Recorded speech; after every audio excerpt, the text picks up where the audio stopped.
تاریخ انسانیت کا ایک ایسا راز ہے جو آج بھی ماہرین جغرافیہ کے لیے ایک پیچیدہ معمہ بنا ہوا ہے۔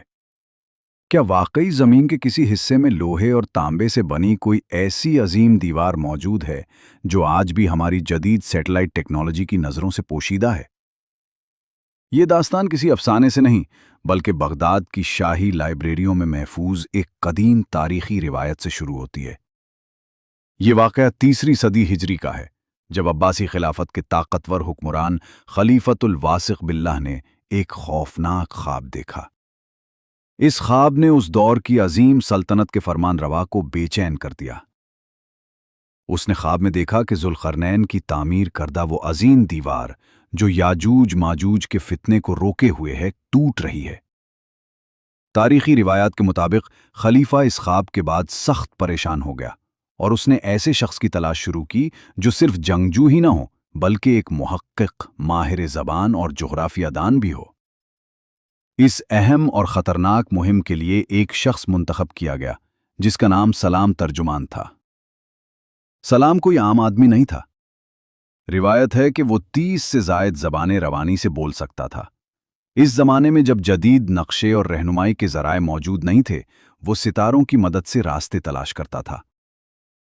خلیفہ نے اسے دربار میں طلب کیا اور حکم دیا کہ وہ خود جا کر اس دیوار کی حقیقت معلوم کرے۔ اس مہم کے لیے سلام کو بڑی مقدار میں مال دیا گیا۔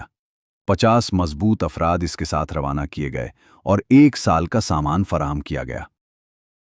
یہ سفر محض ایک تحقیق نہیں بلکہ موت کے خطرے سے بھرپور مہم تھا۔ قافلہ سامرا سے روانہ ہوا، آرمینیا پہنچا اور پھر قفقاز کے دشوار گزار پہاڑی علاقوں میں داخل ہو گیا۔ جیسے جیسے وہ شمال کی طرف بڑھتے گئے، زمین اور ماحول بدلتا گیا۔ ایک مقام پر وہ ایسی سرزمین پر پہنچے جسے سیاہ زمین کہا جاتا تھا۔ وہاں کی مٹی سے شدید بدبو اٹھتی تھی اور فضا زہریلی محسوس ہوتی تھی۔ انہیں اپنی ناکوں پر سرکہ لگا کر سفر کرنا پڑا تاکہ سانس لینا ممکن ہو سکے۔ راستے میں انہیں ویران شہر اور تباہ شدہ بستیاں ملی۔ مقامی لوگوں نے بتایا کہ یہ علاقے کسی زمانے میں یاجوج ماجوج کی تباہ کاریوں کا شکار ہو چکے تھے۔ ہر طرف خوف اور خاموشی کا راج تھا۔